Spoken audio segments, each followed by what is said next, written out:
ನಮಸ್ತೆ ಫ್ರೆಂಡ್ಸ್, ರಾಜ್ ಜಾಬ್ಸ್ಗೆ ಸ್ವಾಗತ. ಫ್ರೆಂಡ್ಸ್, ಆಧಾರ್ ಮೇಲ್ವಿಚಾರಕ ಹುದ್ದೆಗಳಿಗೆ ನೇಮಕಾತಿ ನೀಡ್ತಾ ಇದ್ದೀವಿ ನೋಡಿ. ಆಧಾರ್ ಆಪರೇಟರ್ ಮತ್ತು ಆಧಾರ್ ಸೂಪರ್ವೈಸರ್ ಹುದ್ದೆಗಳಾಗಿರ್ತವೆ. ಪುರುಷ ಮತ್ತು ಮಹಿಳಾ ಅಭ್ಯರ್ಥಿಗಳು ಇಬ್ಬರು ಅರ್ಜಿಗಳನ್ನ ಸಲ್ಲಿಸಬಹುದು. ಸಂಪೂರ್ಣವಾಗಿ ಈ ಒಂದು ಹುದ್ದೆಗಳು ಸರ್ಕಾರಿ ಉದ್ಯೋಗಗಳು ಮತ್ತು ಕಾಯಂ ಉದ್ಯೋಗಗಳಾಗಿರ್ತವೆ ನೋಡಿ. ಒಟ್ಟು 236 ಹುದ್ದೆಗಳಿದ್ದಾವೆ. ಈ ಒಂದು ಹುದ್ದೆಗಳ ಬಗ್ಗೆ ಅಫಿಷಿಯಲ್ ನೋಟಿಫಿಕೇಶನ್ ನಮ್ಮ ಟೆಲಿಗ್ರಾಮ್ ಚಾನಲ್ ಇರುತ್ತೆ ನೋಡಿ. ಹಾಗೆ ಆನ್ಲೈನ್ ಅಪ್ಲೈ ಮಾಡುವಂತ ಲಿಂಕ್ ವಿಡಿಯೋ ಡಿಸ್ಕ್ರಿಪ್ಷನ್ ಬಾಕ್ಸ್ ಅಲ್ಲಿ ಇರುತ್ತೆ. ಅಲ್ಲಿ ಹೋಗಿ ನೀವು ಅಫಿಷಿಯಲ್ ವೆಬ್ಸೈಟ್ಗೆ ಹೋಗಿ ಆನ್ಲೈನ್ ಅಪ್ಲಿಕೇಶನ್ ಫಾರ್ಮ್ ಅನ್ನ ಫಿಲ್ ಮಾಡುವುದರ ಮೂಲಕ ಆನ್ಲೈನ್ ಅರ್ಜಿಗಳನ್ನ ಸಲ್ಲಿಸಬೇಕಾಗತ್ತೆ. ಹಾಗೇನ ಮೇಲ್ವಿಚಾರಕ ಮತ್ತು ಆಧಾರ್ ಆಪರೇಟರ್ ಹುದ್ದೆಗಳಿಗೆ ನೇಮಕಾತಿ ನಡೀತಾ ಇದೆ ನೋಡಿ. PUC ಹಾಗೂ ITI ಡಿಪ್ಲೊಮಾ ಹಾಗೂ SLC ಮಾಡಿದಂತಹ ಅಭ್ಯರ್ಥಿಗಳು ಈ ಒಂದು ಹುದ್ದೆಗಳಿಗೆ ಅರ್ಜಿಗಳನ್ನ ಸಲ್ಲಿಸಬಹುದು.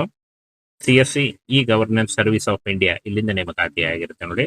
ಆಧಾರ್ ಮೇಲ್ವಿಚಾರಕ ಮತ್ತು ಆಪರೇಟರ್ ಹುದ್ದೆಗಳಾಗಿರ್ತವೆ. ಒಟ್ಟು 236 ಹುದ್ದೆಗಳು. ಆನ್ಲೈನ್ ಅರ್ಜಿಗಳನ್ನ ಸಲ್ಲಿಸಬೇಕಾಗುತ್ತೆ. ಅಧಿಕೃತ ವೆಬ್ಸೈಟ್ ನ ಒಂದು ಅಡ್ರೆಸ್ ಇಲ್ಲಿದೆ ನೋಡಿ. csc.gov.in ಈ ಒಂದು ಅಡ್ರೆಸ್ಗೆ ಹೋಗಿ ನೀವು ಆನ್ಲೈನ್ ಅರ್ಜಿಗಳನ್ನ ಸಲ್ಲಿಸಬೇಕಾಗತ್ತೆ. ಇದೊಂದು ಸೆಂಟ್ರಲ್ ಗವರ್ಮೆಂಟ್ ಹುದ್ದೆಗಳಾಗಿರ್ತವೆ. ಹಾಗಾಗಿ ಭಾರತಾದ್ಯಂತ ಬರುತ್ತೆ. ಕರ್ನಾಟಕದಲ್ಲೂ ಕೂಡ ಹುದ್ದೆಗಳಿದ್ದಾವೆ. ಕರ್ನಾಟಕದಲ್ಲಿ ಎಷ್ಟು ಹುದ್ದೆಗಳಿದ್ದಾವೆ ಅನ್ನೋದನ್ನ ಮುಂದೆ ವಿಡಿಯೋದಲ್ಲಿ ತಿಳಿಸ್ಕೊಡ್ತೀನಿ. ವಿಡಿಯೋನ ಕೊನೆವರೆಗೆ ನೋಡಿ. ಅಧಿಸೂಚನೆ ಬಿಡುಗಡೆಯಾದಂತಹ ದಿನಾಂಕ 2 ಏಪ್ರಿಲ್ದಂದು ಅಧಿಸೂಚನೆ ಬಿಡುಗಡೆಯಾಗಿದೆ. 20 ಮೇ 2026 ಅರ್ಜಿ ಸಲ್ಲಿಸಲು ಕೊನೆಯ ದಿನಾಂಕ ಆಗಿರುತ್ತೆ ನೋಡಿ. ಈ ಒಂದು ಕೊನೆಯ ದಿನಾಂಕದೊಳಗಾಗಿ ನೀವು ಅರ್ಜಿಗಳನ್ನ ಸಲ್ಲಿಸಬೇಕಾಗತ್ತೆ. SLC ಅಥವಾ ITI ಅಥವಾ ಡಿಪ್ಲೊಮಾ ಯಾವುದಾದ್ರೂ ಒಂದು ಎಜುಕೇಶನ್ ಮಾಡ್ಕೊಂಡಿದ್ರೆ ನೀವು ಈ ಒಂದು ಹುದ್ದೆಗಳಿಗೆ ಅರ್ಜಿಗಳನ್ನ ಸಲ್ಲಿಸಬಹುದು. ಬೇಸಿಕ್ ಕಂಪ್ಯೂಟರ್ ಜ್ಞಾನ ಬರಬೇಕಾಗತ್ತೆ. ಆಧಾರ ಮೇಲ್ವಿಚಾರಕ ಮತ್ತು ನಿರ್ವಾಹಕ ಪ್ರಮಾಣ ಪತ್ರ.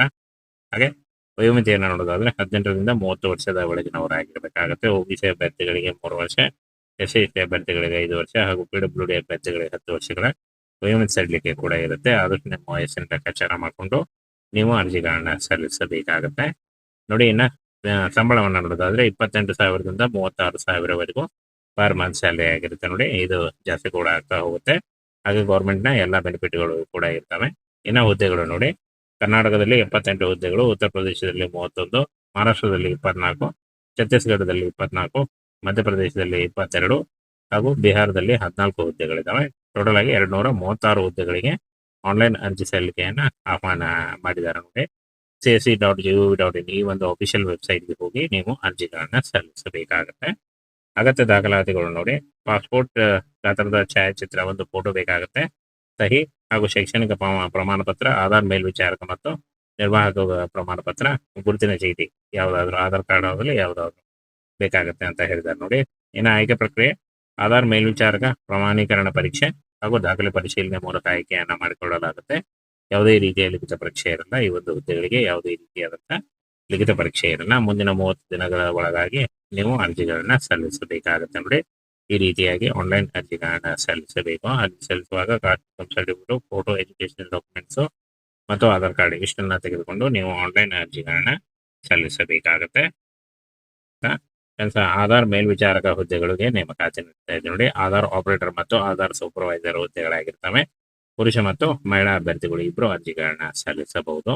ಸಂಪೂರ್ಣವಾಗಿ ಈ ಒಂದು ಹುದ್ದೆಗಳು ಸರ್ಕಾರಿ ಉದ್ಯೋಗಗಳು ಮತ್ತು ಕಾಯಂ ಉದ್ಯೋಗಗಳಾಗಿರ್ತವೆ ನೋಡಿ. ಒಟ್ಟು 236 ಹುದ್ದೆಗಳಿದ್ದಾವೆ. ಈ ಒಂದು ಹುದ್ದೆಗಳ ಬಗ್ಗೆ ಅಫಿಷಿಯಲ್ ನೋಟಿಫಿಕೇಶನ್ ನಮ್ಮ ಟೆಲಿಗ್ರಾಮ್ ಚಾನಲ್ ಇರುತ್ತೆ ನೋಡಿ. ಹಾಗೆ ಆನ್ಲೈನ್ ಅಪ್ಲೈ ಮಾಡುವಂತ ಲಿಂಕ್ ವಿಡಿಯೋ ಡಿಸ್ಕ್ರಿಪ್ಷನ್ ಬಾಕ್ಸ್ ಅಲ್ಲಿ ಇರುತ್ತೆ. ಅಲ್ಲಿ ಹೋಗಿ ನೀವು ಅಫಿಷಿಯಲ್ ವೆಬ್ಸೈಟ್ಗೆ ಹೋಗಿ ಆನ್ಲೈನ್ ಅಪ್ಲಿಕೇಶನ್ ಫಾರ್ಮ್ ಅನ್ನ ಫಿಲ್ ಮಾಡುವುದರ ಮೂಲಕ ಆನ್ಲೈನ್ ಅರ್ಜಿಗಳನ್ನ ಸಲ್ಲಿಸಬೇಕಾಗತ್ತೆ. ಹಾಗೇನ ಮೇಲ್ವಿಚಾರಕ ಮತ್ತು ಆಧಾರ್ ಆಪರೇಟರ್ ಹುದ್ದೆಗಳಿಗೆ ನೇಮಕಾತಿ ನಡೀತಾ ಇದೆ ನೋಡಿ. PUC ಹಾಗೂ ITI ಡಿಪ್ಲೊಮಾ ಹಾಗೂ SLC ಮಾಡಿದಂತಹ ಅಭ್ಯರ್ಥಿಗಳು ಈ ಒಂದು ಹುದ್ದೆಗಳಿಗೆ ಅರ್ಜಿಗಳನ್ನ ಸಲ್ಲಿಸಬಹುದು. CSC E governance service of India ಇಲ್ಲಿಂದ ನೇಮಕಾತಿ ಆಗಿರುತ್ತೆ ನೋಡಿ.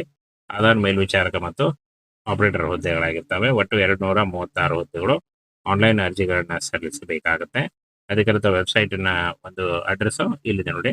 csc.gov.in ಈ ಒಂದು ಅಡ್ರೆಸ್ಗೆ ಹೋಗಿ ನೀವು ಆನ್ಲೈನ್ ಅರ್ಜಿಗಳನ್ನ ಸಲ್ಲಿಸಬೇಕಾಗತ್ತೆ. ಇದೊಂದು ಸೆಂಟ್ರಲ್ ಗವರ್ಮೆಂಟ್ ಹುದ್ದೆಗಳಾಗಿರ್ತವೆ. ಹಾಗಾಗಿ ಭಾರತಾದ್ಯಂತ ಬರುತ್ತೆ. ಕರ್ನಾಟಕದಲ್ಲೂ ಕೂಡ ಹುದ್ದೆಗಳಿದ್ದಾವೆ. ಕರ್ನಾಟಕದಲ್ಲಿ ಎಷ್ಟು ಹುದ್ದೆಗಳಿದ್ದಾವೆ ಅನ್ನೋದನ್ನ ಮುಂದೆ ವಿಡಿಯೋದಲ್ಲಿ ತಿಳಿಸ್ಕೊಡ್ತೀನಿ. ವಿಡಿಯೋನ ಕೊನೆವರೆಗೆ ನೋಡಿ. ಅಧಿಸೂಚನೆ ಬಿಡುಗಡೆಯಾದಂತಹ ದಿನಾಂಕ 2 ಏಪ್ರಿಲ್ದಂದು ಅಧಿಸೂಚನೆ ಬಿಡುಗಡೆಯಾಗಿದೆ. 20 ಮೇ 2026 ಅರ್ಜಿ ಸಲ್ಲಿಸಲು ಕೊನೆಯ ದಿನಾಂಕ ಆಗಿರುತ್ತೆ ನೋಡಿ. ಈ ಒಂದು ಕೊನೆಯ ದಿನಾಂಕದೊಳಗಾಗಿ ನೀವು ಅರ್ಜಿಗಳನ್ನ ಸಲ್ಲಿಸಬೇಕಾಗತ್ತೆ. SLC ಅಥವಾ ITI ಅಥವಾ ಡಿಪ್ಲೊಮಾ ಯಾವುದಾದ್ರೂ ಒಂದು ಎಜುಕೇಶನ್ ಮಾಡ್ಕೊಂಡಿದ್ರೆ ನೀವು ಈ ಒಂದು ಹುದ್ದೆಗಳಿಗೆ ಅರ್ಜಿಗಳನ್ನ ಸಲ್ಲಿಸಬಹುದು. ಬೇಸಿಕ್ ಕಂಪ್ಯೂಟರ್ ಜ್ಞಾನ ಬರಬೇಕಾಗತ್ತೆ. ಆಧಾರ ಮೇಲ್ವಿಚಾರಕ ಮತ್ತು ನಿರ್ವಾಹಕ ಪ್ರಮಾಣ ಪತ್ರ. ಹಾಗೆ ವಯೋಮಿತಿಯನ್ನು ನೋಡೋದಾದ್ರೆ 18ರಿಂದ 30 ವರ್ಷದ ಒಳಗಿನವರಾಗಿರಬೇಕಾಗುತ್ತೆ. ಒಬಿಸಿ ಅಭ್ಯರ್ಥಿಗಳಿಗೆ 3 ವರ್ಷ, ಎಸ್ಸಿ ಅಭ್ಯರ್ಥಿಗಳಿಗೆ 5 ವರ್ಷ ಹಾಗೂ ಪಿಡಬ್ಲ್ಯೂಡಿ ಅಭ್ಯರ್ಥಿಗಳಿಗೆ 10 ವರ್ಷಗಳ ವಯೋಮಿತಿ ಸಡಿಲಿಕೆ ಕೂಡ ಇರುತ್ತೆ. ಆದಷ್ಟು ನಿಮ್ಮ ವಯಸ್ಸಿನ ಲೆಕ್ಕಾಚಾರ ಮಾಡಿಕೊಂಡು ನೀವು ಅರ್ಜಿಗಳನ್ನ ಸಲ್ಲಿಸಬೇಕಾಗತ್ತೆ. ನೋಡಿ, ಇನ್ನು ಸಂಬಳವನ್ನು ನೋಡೋದಾದ್ರೆ 28,000ದಿಂದ 36,000ವರೆಗೂ ಪರ್ ಮಂತ್ ಸ್ಯಾಲರಿ ಆಗಿರುತ್ತೆ. ನೋಡಿ, ಇದು ಜಾಸ್ತಿ ಕೂಡ ಆಗ್ತಾ ಹೋಗುತ್ತೆ. ಹಾಗೆ ಗೌರ್ಮೆಂಟ್ನ ಎಲ್ಲ ಬೆನಿಫಿಟ್ಗಳು ಕೂಡ ಇರ್ತವೆ. ಇನ್ನು ಹುದ್ದೆಗಳು ನೋಡಿ, ಕರ್ನಾಟಕದಲ್ಲಿ 78 ಹುದ್ದೆಗಳು, ಉತ್ತರ ಪ್ರದೇಶದಲ್ಲಿ 31, ಮಹಾರಾಷ್ಟ್ರದಲ್ಲಿ 24, ಛತ್ತೀಸ್ಗಢದಲ್ಲಿ 24, ಮಧ್ಯಪ್ರದೇಶದಲ್ಲಿ 22 ಹಾಗೂ ಬಿಹಾರದಲ್ಲಿ 14 ಹುದ್ದೆಗಳಿದ್ದಾವೆ. ಟೋಟಲ್ ಆಗಿ 236 ಹುದ್ದೆಗಳಿಗೆ ಆನ್ಲೈನ್ ಅರ್ಜಿ ಸಲ್ಲಿಕೆಯನ್ನು ಆಹ್ವಾನ ಮಾಡಿದ್ದಾರೆ. ನೋಡಿ, CSE.gov.in ಈ ಒಂದು ಅಫಿಷಿಯಲ್ ವೆಬ್ಸೈಟ್ಗೆ ಹೋಗಿ ನೀವು ಅರ್ಜಿಗಳನ್ನು ಸಲ್ಲಿಸಬೇಕಾಗುತ್ತೆ. ಅಗತ್ಯ ದಾಖಲಾತಿಗಳು ನೋಡಿ, ಪಾಸ್ಪೋರ್ಟ್ ಗಾತ್ರದ ಛಾಯಾಚಿತ್ರ, ಒಂದು ಫೋಟೋ ಬೇಕಾಗುತ್ತೆ, ಸಹಿ ಹಾಗೂ ಶೈಕ್ಷಣಿಕ ಪ್ರಮಾಣ ಪತ್ರ, ಆಧಾರ್ ಮೇಲ್ವಿಚಾರಕ ಮತ್ತು ನಿರ್ವಾಹಕ ಪ್ರಮಾಣ ಪತ್ರ, ಗುರುತಿನ ಚೀಟಿ ಯಾವುದಾದ್ರು ಆಧಾರ್ ಕಾರ್ಡ್ ಆಗಲಿ ಯಾವುದಾದ್ರು ಬೇಕಾಗುತ್ತೆ ಅಂತ ಹೇಳಿದ್ದಾರೆ. ನೋಡಿ, ಇನ್ನು ಆಯ್ಕೆ ಪ್ರಕ್ರಿಯೆ ಆಧಾರ್ ಮೇಲ್ವಿಚಾರಕ ಪ್ರಮಾಣೀಕರಣ ಪರೀಕ್ಷೆ ಹಾಗೂ ದಾಖಲೆ ಪರಿಶೀಲನೆ ಮೂಲಕ ಆಯ್ಕೆಯನ್ನ ಮಾಡಿಕೊಳ್ಳಲಾಗುತ್ತೆ. ಯಾವುದೇ ರೀತಿಯ ಲಿಖಿತ ಪರೀಕ್ಷೆ ಇರಲ್ಲ. ಈ ಒಂದು ಹುದ್ದೆಗಳಿಗೆ ಯಾವುದೇ ರೀತಿಯಾದಂತಹ ಲಿಖಿತ ಪರೀಕ್ಷೆ ಇರಲ್ಲ. ಮುಂದಿನ 30 ದಿನಗಳ ಒಳಗಾಗಿ ನೀವು ಅರ್ಜಿಗಳನ್ನ ಸಲ್ಲಿಸಬೇಕಾಗುತ್ತೆ. ನೋಡಿ, ಈ ರೀತಿಯಾಗಿ ಆನ್ಲೈನ್ ಅರ್ಜಿಗಳನ್ನ ಸಲ್ಲಿಸಬೇಕು. ಅರ್ಜಿ ಸಲ್ಲಿಸುವಾಗ caste certificate, photo, education documents ಮತ್ತು ಆಧಾರ್ ಕಾರ್ಡ್ ಇಷ್ಟನ್ನ ತೆಗೆದುಕೊಂಡು ನೀವು ಆನ್ಲೈನ್ ಅರ್ಜಿಗಳನ್ನ ಸಲ್ಲಿಸಬೇಕಾಗುತ್ತೆ.